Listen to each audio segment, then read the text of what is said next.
France Info. Bonjour à tous, bonjour Xavier Capodano de la librairie Le Genre Urbain à Paris. Bonjour. Xavier, vous allez d'abord nous parler d'un livre, un essai comme vous les aimez. Ça s'appelle « Comment les géants du numérique veulent gouverner nos villes » avec un sous-titre « La cité face aux algorithmes ».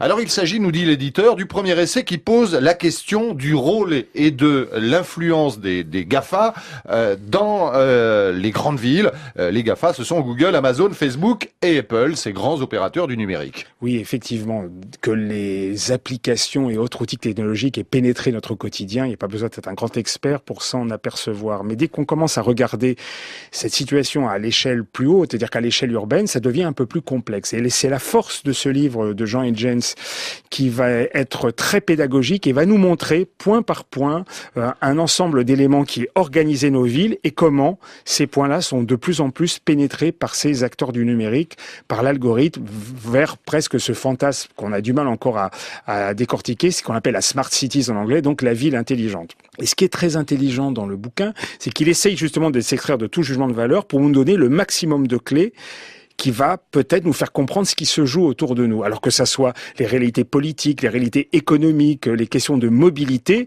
de regarder cet écho, entre guillemets, la ville d'avant, voire de maintenant, et comment petit à petit ces gros acteurs, non seulement, pas uniquement pour des outils de consommation, parce que ça on sait très bien qu'ils savent bien faire, mais d'organiser nos cités. Alors effectivement, dans certains cas, c'est plutôt positif. Dans d'autres, ça demande réflexion, voire même peut-être rapport de force. En tout cas, c'est pédagogique, c'est intelligent.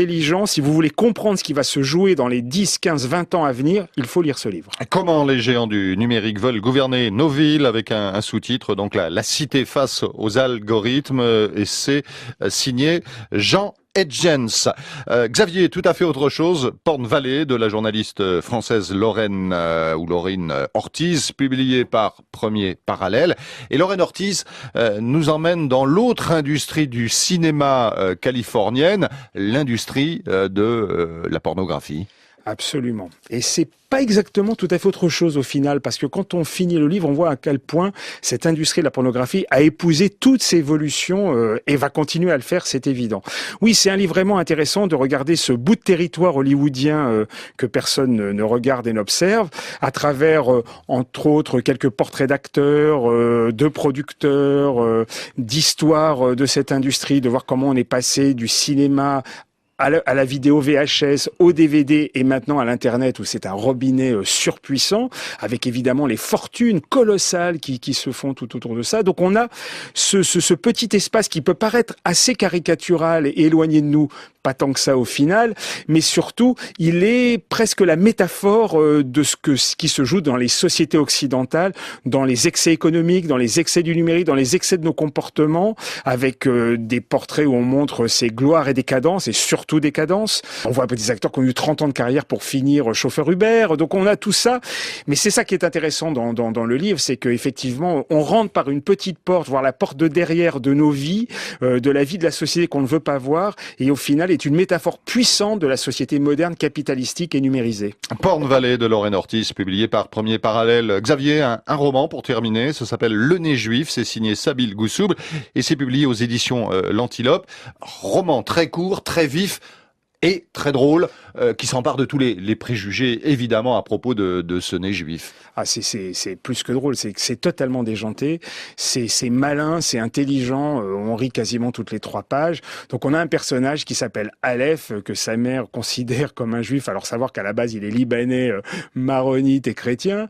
Et effectivement, ce gars-là va chercher aussi sa propre identité au fil des pages. Alors, ça part d'une idée, tout simplement, sa mère un jour lui dit « Oh, tu as le nez juif, toi ». Voilà, c'est ça. Et donc à partir de là, il va jouer sur tous les tableaux. Donc imaginez un personnage qui va faire ses études de droit à Paris en s'inscrivant au Parti Socialiste, en se rêvant rebelle du Hezbollah et tout en intégrant le Mossad parce que tout d'un coup il essaye de trouver sa forme d'identité. Enfin tout ça est un mélange et une mayonnaise incroyablement rigolote parce que le livre est très très bien tenu, on le lit d'une traite et ça finit presque dans une sorte de moment très émouvant où il essaye de comprendre comment toutes ces racines se jouent à travers l'histoire des synagogues de son pays qui est le Liban. Un livre magnifique, drôle, À lire absolument. Le nez juif de Sabile Goussou, publié aux éditions L'Antilope. Merci Xavier Capodano de la librairie Le Genre Urbain à Paris. C'est l'une des librairies du réseau lalibrairie.com. Merci Xavier. Merci à vous.